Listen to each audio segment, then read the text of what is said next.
Senja turun pelan-pelan di atas desa Cipareh. Cahaya keemasan menyelinap di sela-sela daun bambu yang bergoyang pelan diterpa angin. Di ujung jalan tanah merah yang membelah kampung, suara khas tek-tek-tek gerobak bakso kembali terdengar.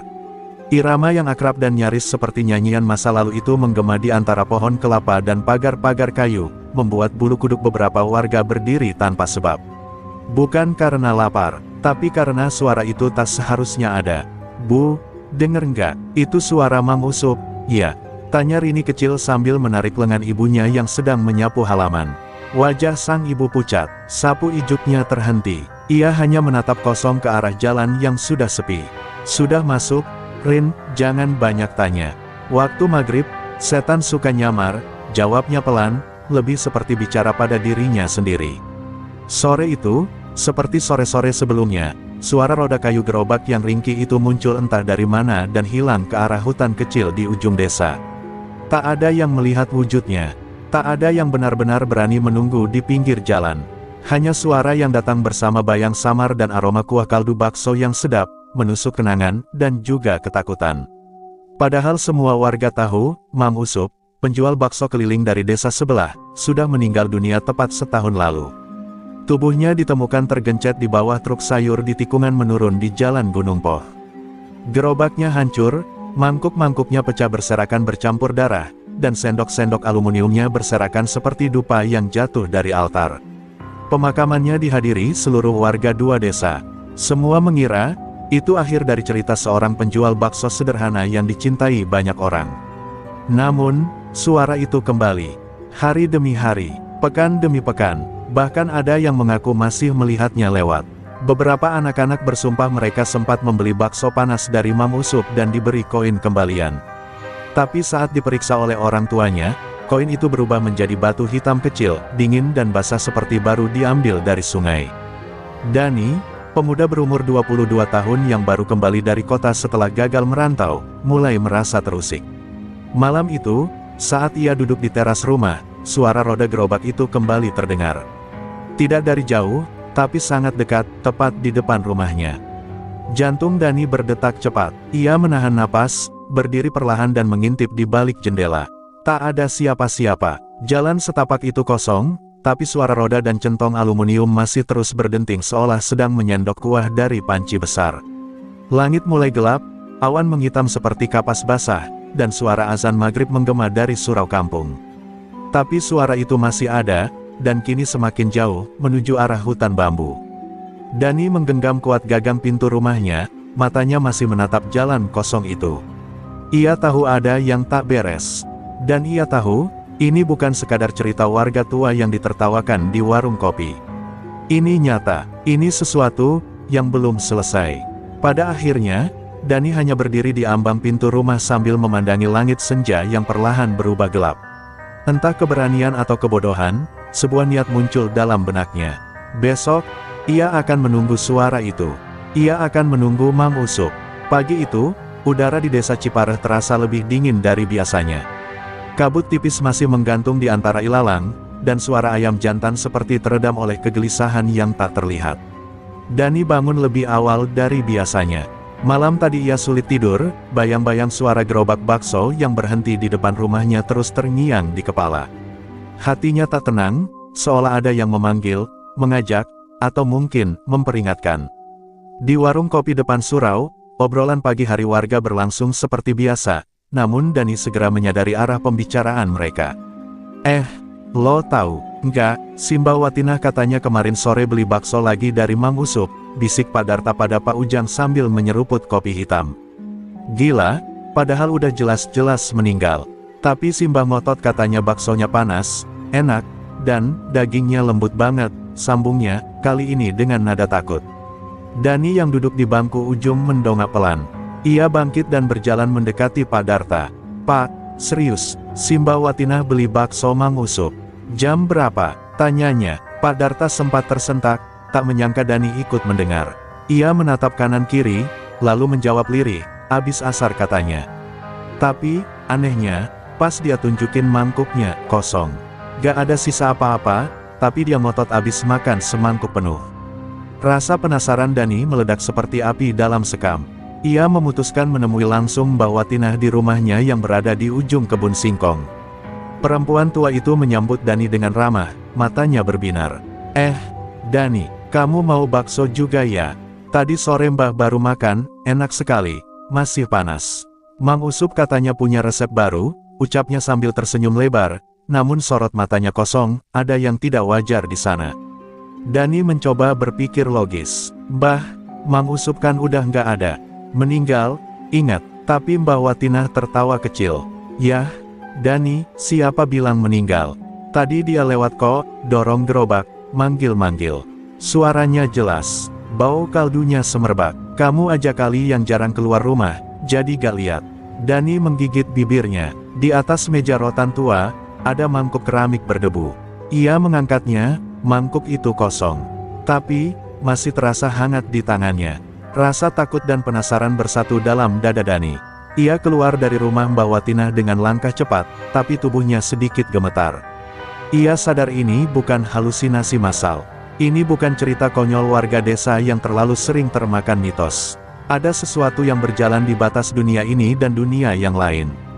Dan Mang Usup, atau arwahnya, adalah bagian dari itu.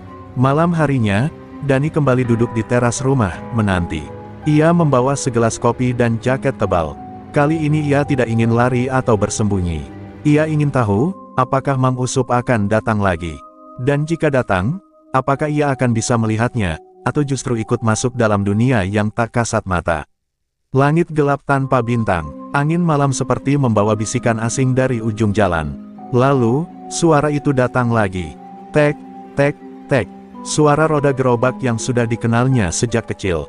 Tapi kali ini, suara itu tidak hanya lewat. Ia berhenti, tepat di depan rumah. Dani berdiri perlahan, tubuhnya menegang. Inilah saatnya, ia akan menghadapinya. Gerobak itu berdiri di sana. Di bawah cahaya lampu jalan yang temaram dan bergoyang diterpa angin, Dani melihat sosok samar dengan topi caping lebar dan rompi coklat lusuh berdiri membelakangi jalan. Roda kayu gerobaknya berkilat basah. Di atasnya, termos kaldu besar mengepul pelan. Udara malam mendadak wangi dengan aroma kuah bakso, hangat, gurih, dan sangat nyata. Jantung Dani berdetak cepat, keringat dingin merambat di tengkuknya. Dengan langkah perlahan, Dani mendekat. Mang Usup, suaranya gemetar. Sosok itu tak menjawab, hanya diam, tangannya sibuk menciduk sesuatu dari panci dan menaruhnya di mangkuk. Dani bisa mendengar suara kuah dituang, denting centong, bahkan uap panas yang mendesis pelan. Tapi saat ia akhirnya cukup dekat, suara itu menghilang. Tak ada siapa-siapa. Gerobak itu menghilang begitu saja, seperti tertelan kabut malam. Dani jatuh terduduk di tanah. Kepalanya berputar, dadanya sesak. Ini nyata, tapi tak bisa dijelaskan. Esok paginya, dengan wajah pucat, ia pergi ke rumah duka tempat keluarga Mang Usup tinggal di desa sebelah. Rumah tua itu sepi, catnya mengelupas, jendela-jendela tertutup debu. Hanya seorang, wanita parubaya, Kak Ijah, keponakan Mang Usup, yang masih tinggal di sana. Gerobak itu, Kak Ijah menatap Dani dengan heran saat ditanya. Masih ada, Mas, di gudang belakang. Gak pernah kami buka sejak pemakaman. Siapa juga yang mau makai? Semua orang takut. Dani meminta izin melihat. Dengan napas tertahan, ia membuka pintu gudang yang berderit. Di sana, di bawah tumpukan kain dan sarang laba-laba, gerobak Mang Usup berdiri utuh, berdebu, rusak, dan patah di salah satu rodanya. Bekas darah tua masih terlihat di salah satu sisinya, gelap kecoklatan. Tapi, semalam aku lihat ini. Di depan rumahku, roda dan semua masih bagus. Bahkan panas. Dani menggigil. Kak Ijah hanya menatapnya dengan wajah iba. Banyak yang ngaku begitu, Mas. Tapi kalau malam-malam suka ada yang lihat gerobak jalan sendiri. Kadang ada suara sendok, kadang suara orang manggil-manggil. Tapi pas didekati, kosong. Dani menatap gerobak itu lama. Ada rasa sedih, takut, dan juga penasaran yang campur aduk dalam dadanya. Ia tahu Mang Usup bukan orang jahat. Ia adalah bagian dari kenangan masa kecil, penjual bakso yang ramah dan tak pernah marah meski kadang anak-anak iseng mencuri kerupuk. Tapi jika benar arwahnya belum pergi, kenapa?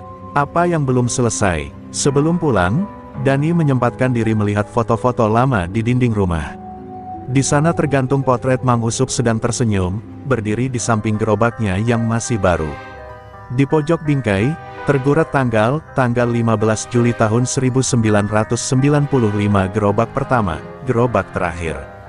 Dani menatapnya lama. Di balik gerobak tua itu, tersembunyi sesuatu yang lebih dari sekadar kayu dan logam. Ada cerita, ada janji, dan mungkin, ada kutukan. Malam itu Dani kembali ke rumah dengan kepala penuh tanda tanya. Tapi satu hal pasti, gerobak yang ia lihat semalam bukan sekadar bayangan. Itu adalah sisa dari masa lalu yang belum mau mati. Dan ia bertekad mencari tahu, apa yang membuat arwah Mang Usup masih terus keliling, membawa bakso yang tak pernah habis, dan menunggu pembeli yang tak pernah benar-benar lapar. Keesokan harinya, Dani memutuskan pergi ke tempat yang jarang dikunjungi siapapun di desa itu, pohon randu tua di tepi sungai kecil, tak jauh dari batas hutan bambu. Di sanalah tinggal seorang kakek misterius bernama Kilodra, penjaga pohon keramat yang konon bisa melihat lebih dari yang tampak di mata manusia biasa. Orang-orang menyebutnya separuh gila, separuh dukun, tapi Dani merasa, ia satu-satunya harapan untuk memahami apa yang sebenarnya terjadi. Pohon randu itu menjulang tinggi, akarnya mencengkeram bumi seperti tangan-tangan raksasa yang menolak mati. Di bawahnya berdiri gubuk kecil beratap daun rumbia. Saat Dani datang, Kilodra sudah duduk di depan gubuk, seolah menunggunya. "Kamu datang karena gerobak itu?" "Iya," katanya tanpa menoleh. Dani tercekat, ia belum sempat mengucap satu kata pun. "Mang Usup belum pergi," lanjut sang kakek dengan suara berat. "Karena ada yang ditinggalkan." Dani duduk perlahan di tanah, menatap wajah keriput Kilodra yang menatap lurus ke arah pohon randu. "Apa yang dia tinggalkan, kek?" "Semua bilang dia orang baik, gak pernah punya musuh. Tapi kenapa rohnya masih gentayangan?" tanya Dani. Kilodra menghela napas panjang, lalu mengambil segenggam tanah dari dekat akar pohon. Ia mengepalnya, lalu menaburkannya ke api kecil di tungku. Asap putih menari-nari seperti bayangan. "Bukan soal siapa dia dulu," ucapnya pelan, "tapi soal perjanjian yang ia buat. Waktu usahanya hampir bangkrut, ia datang ke sini, minta tolong. Bukan pada manusia, tapi pada yang lama menetap di balik pohon ini." Dani membeku. "Kuntilanak?" tanyanya ragu. Kilodra tersenyum tipis, dingin. "Bukan, lebih tua, lebih lapar." Dani menelan ludah. "Perjanjian apa?" tanya dia dengan suara nyaris berbisik. "Mang Usup minta dagangannya laris, kuahnya tak pernah basi, dagingnya selalu empuk meski tak beli sapi. Sebagai imbalan, ia harus mengantarkan satu mangkuk bakso setiap malam Jumat ke pohon ini. Tapi suatu hari, ia lupa. 3 malam Jumat berturut-turut, dan saat itulah kecelakaan itu terjadi." Potong Dani. Kilodra mengangguk lambat, tapi yang membuat arwahnya terjebak bukan kecelakaan itu. Roh penunggu pohon merasa kecewa, belum menerima persembahan terakhir. Dan selama semangkuk terakhir itu belum disajikan, Mang Usup tak bisa pergi. Ia harus terus keliling, mencari pembeli yang bisa menjadi pengganti. Dani terdiam, dada sesak oleh rasa ngeri dan iba yang bercampur. Ia membayangkan Mang Usup, jiwa yang dulu sederhana, kini tersesat dalam dunia gaib hanya karena satu janji kecil yang dilupakan. "Kalau begitu, bagaimana cara membebaskannya?" tanya Dani akhirnya. Kilodra menatap lurus padanya, matanya merah seperti bara. "Kau harus jadi penyambungnya, sajikan mangkuk terakhir itu. Tapi ingat, jangan mencicipi apapun yang terjadi." Malam pun mulai turun. Di langit, bulan nyaris penuh. Dani menatap gerobak tua yang kini berdiri dalam mimpinya, berdenting di kepalanya, dan membisikkan satu kata yang terus berulang, "semangkuk terakhir." Malam Jumat tiba dengan hawa yang lebih dingin dari biasanya. Angin berhembus pelan membawa bau tanah basah dan aroma bunga sedap malam yang tiba-tiba bermekaran liar di sepanjang jalan desa. Dani menyiapkan diri seperti yang dipesankan Kilodra. Ia membawa mangkuk tanah liat, sendok kayu, dan sesaji sederhana berupa kembang 7 rupa serta sebotol air sungai dari bawah pohon randu. Tapi yang paling penting, ia membawa tekad, meski jantungnya berdebar seperti genderang perang. Gerobak Mang Usup, entah bagaimana, sudah berdiri di halaman rumahnya. Tak ada yang mendorong, tak ada suara roda, tapi tiba-tiba saja, benda itu ada di sana, utuh, bersih, dan mengepul harum seperti baru selesai memasak. Dani mendekat dengan gemetar. Panci kuahnya mendidih tenang. Bakso mengambang sempurna di dalamnya. Di antara uap hangat, terdengar bisikan pelan. "Satu mangkuk saja." Tangan Dani gemetar saat menyendok kuah dan bakso ke mangkuk tanah liat. Ia bisa merasakan aroma daging, lada, dan daun bawang menyeruak tajam ke hidung. Perutnya berontak, lidahnya seolah ingin mencicipi. Tapi ia teringat pesan Kilodra, jangan mencicipi, apapun yang terjadi. Dengan susah payah, Dani menahan diri, lalu menutup mangkuk itu dengan kain putih dan memasukkannya ke dalam wadah sesaji. Langkahnya menyusuri jalan desa terasa panjang dan sunyi. Semua rumah tertutup rapat, tak ada anjing menggonggong, tak ada jangkrik berbunyi. Seolah alam ikut menahan napas. Saat ia tiba di bawah pohon randu, Kilodra sudah menunggu, berdiri dengan tongkat kayu yang menggurat tanah seperti membuat lingkaran pelindung. Dani menyerahkan mangkuk itu dengan kedua tangan, lalu berlutut sesuai petunjuk. "Mangkuk ini akan menentukan nasib dua dunia," ucap Kilodra lirih, lalu meletakkan sesaji di bawah pohon, tepat di akar yang membentuk rongga seperti mulut. Dani menahan napas. Pohon itu bergetar pelan, daun-daunnya berkesiur meski tak ada angin. Dari dalam rongga akar, terdengar suara geraman rendah tua, lapar, dan tak berasal dari dunia ini. Mangkuk sesaji perlahan ditelan masuk oleh bayangan gelap di antara akar. Tiba-tiba angin besar menerpa. Cahaya bulan terhalang awan. Dani menutup mata saat daun dan debu beterbangan, lalu semuanya hening.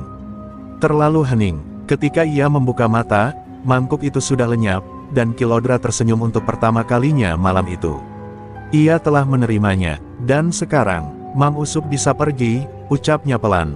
Dari kejauhan, Dani mendengar suara roda gerobak untuk terakhir kalinya, tidak menyeramkan, tidak berat, justru ringan, seperti suara yang akan ia rindukan.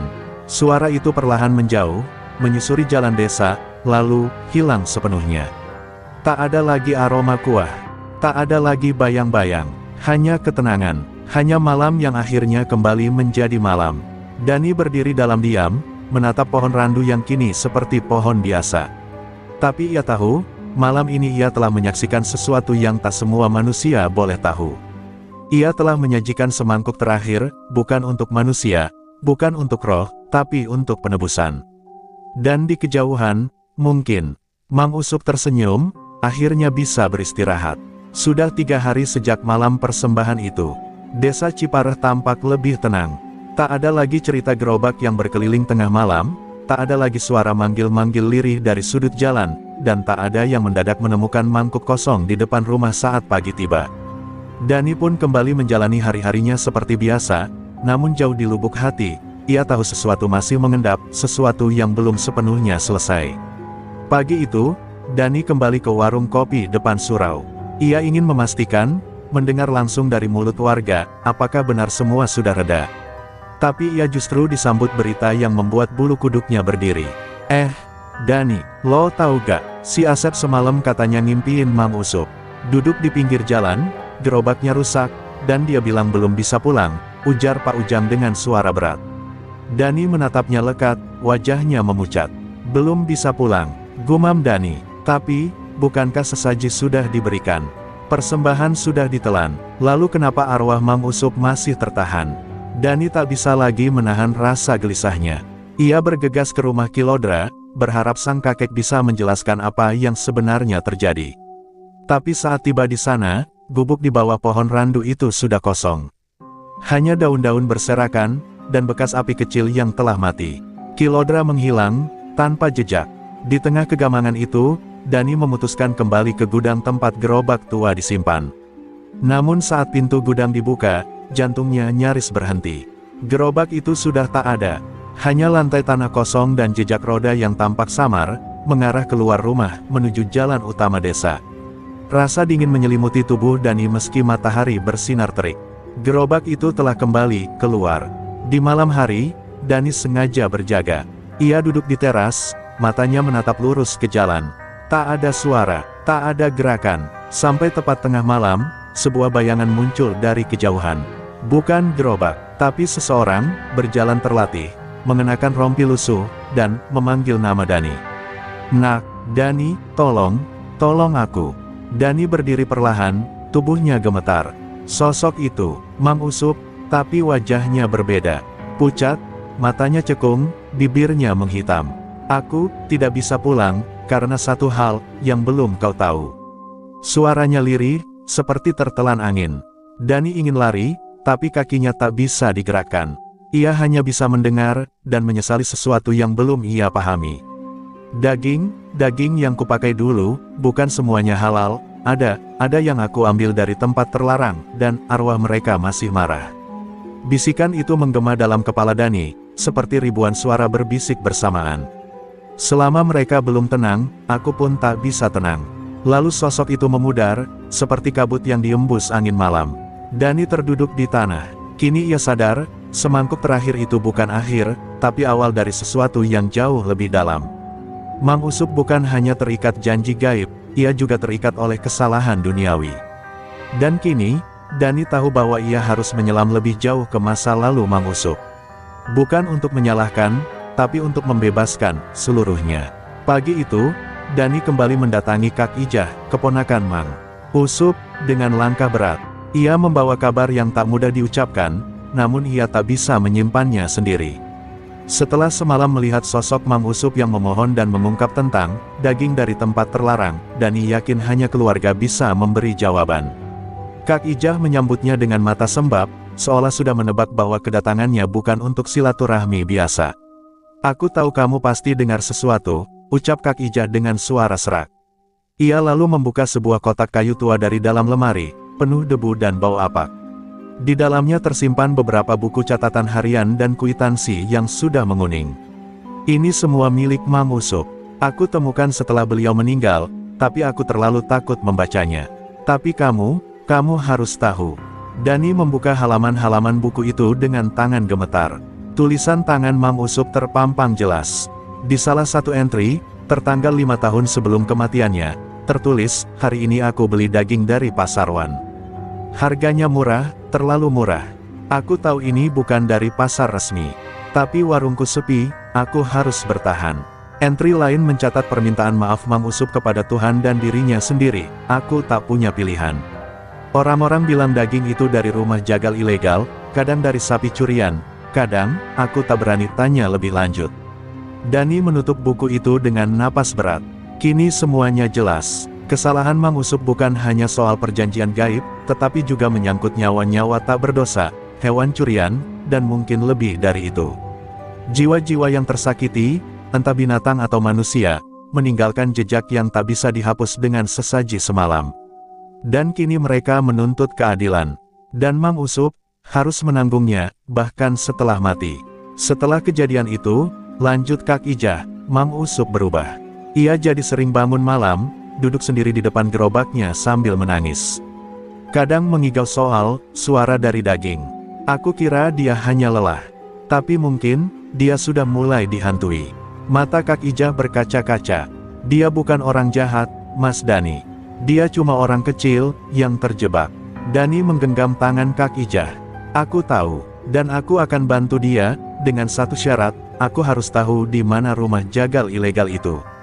Kak Ijah menunduk lama, lalu berkata lirih, di hutan kecil arah barat, ada bangunan tua bekas pabrik tahu. Disitulah Pasarwan dulu beroperasi sebelum hilang, secara misterius. Dan tak pernah kembali. Saat senja turun, Dani pun bersiap menuju tempat itu. Kali ini bukan hanya sebagai saksi, tapi sebagai pewaris beban. Ia harus menelusuri jejak kegelapan yang ditinggalkan Mang Usup. Karena satu-satunya cara untuk membebaskan jiwa, adalah menghadapi semua kesalahan yang mengikatnya. Dan jauh di ujung langit, kabut mulai turun. Seolah dunia gaib yang selama ini mengintai, sedang bersiap membuka pintu sekali lagi. Langit di barat menghitam lebih cepat dari biasanya. Dani menapaki jalan setapak menuju bekas pabrik tahu yang disebut Kak Ijah, tempat yang katanya pernah menjadi rumah jagal ilegal tersembunyi. Di sekelilingnya, pohon-pohon kering bergoyang pelan, seperti menyambutnya dengan lambaian muram. Setiap langkah yang ia ambil terasa berat, seolah tanah itu menyimpan luka, dan langkah manusia hanya akan mengungkitnya kembali. Bangunan itu berdiri tua dan terlupakan, dindingnya ditumbuhi lumut dan sebagian atapnya sudah runtuh. Namun, ketika Dani membuka pintu besi berkarat yang menggantung miring, aroma tajam darah basi menyeruak begitu kuat, hingga membuatnya mual. Padahal, tempat itu telah kosong bertahun-tahun. Tapi kenangan tak pernah benar-benar mati, mereka tinggal, seperti roh-roh tanpa tubuh. Dani melangkah ke dalam ruangan utama. Lantai beton retak-retak dan bekas meja pemotongan masih ada di pojok ruangan. Di salah satu sudut, ia menemukan ukiran samar di dinding. "Jangan diam." Mereka dengar, dan seketika itu juga, suhu ruangan turun drastis. Kabut tipis muncul dari lantai, dan suara gemerisik terdengar dari langit-langit. Seolah ada yang merayap di antara dinding. Lalu, terdengar suara-suara, tangisan, erangan, dan jeritan binatang. Dani memejamkan mata, menggenggam kalung kecil pemberian ibunya erat-erat. "Aku datang bukan untuk menyakiti," bisiknya. "Aku datang untuk mengakui, dan memohon maaf." Kata-katanya menggema, lalu dilahap kembali oleh keheningan yang mencekam. Tiba-tiba, sesosok bayangan muncul dari ujung lorong, berjalan tanpa kaki, tubuhnya terbuat dari kabut dan darah. Wajahnya manusia, tapi tubuhnya remuk, seperti korban kecelakaan. Dani mengenali wajah itu dari foto di catatan harian Mang Usup, Pasarwan. Sosok itu menunjuk ke arah Dani, lalu ke meja pemotongan, lalu ke tanah di bawahnya. Dani pun mendekat, perlahan. Ia mulai menggali tanah dengan tangan kosong, hingga akhirnya menemukan sesuatu. Sebuah tengkorak kecil, mungkin anak sapi, atau lebih dari itu. Dani tak berani menebak, tapi begitu ia mengangkatnya, suara-suara itu berhenti. Sosok kabut perlahan memudar, dan terdengar bisikan lirih, "Kau telah temukan akar luka kami. Sekarang, pulihkanlah." Dani menggigil. Luka Mang Usup bukan hanya soal janji, tapi soal pengkhianatan terhadap kehidupan. Dani membawa tengkorak itu keluar dan membawanya ke pohon randu. Di sana, ia gali tanah di bawah akar, dan tanamkan tengkorak itu bersama sesaji kembang dan doa-doa panjang. Malam itu, angin bertiup lebih kencang, namun tak mencekam. Lebih seperti napas panjang yang dilepaskan setelah sekian lama ditahan. Dan jauh di dalam hatinya, Dani tahu, malam ini satu pintu telah tertutup. Tapi ia juga tahu, tak semua pintu bisa dikunci selamanya.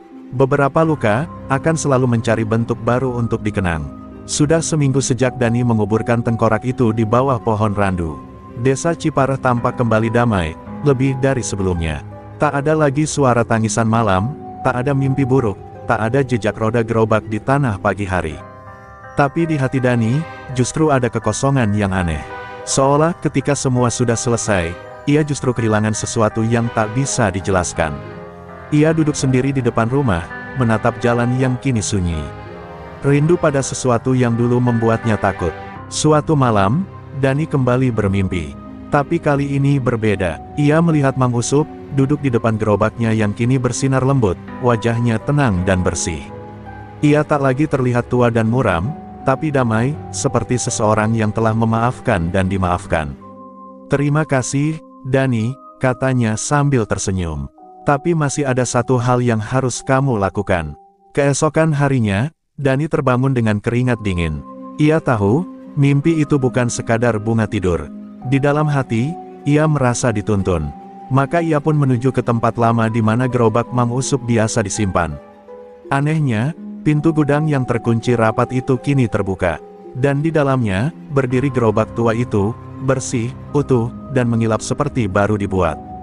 Tertempel di bagian sisinya, selembar kertas berisi tulisan tangan Mang Usup, "Warisan ini bukan untuk dagang, tapi untuk mengenang. Jangan isi dengan daging, isilah dengan harapan." Dani meneteskan air mata. Kini ia mengerti, gerobak ini bukan sekadar alat jualan, tapi simbol bahwa bahkan dari kesalahan terdalam, masih bisa tumbuh benih kebaikan.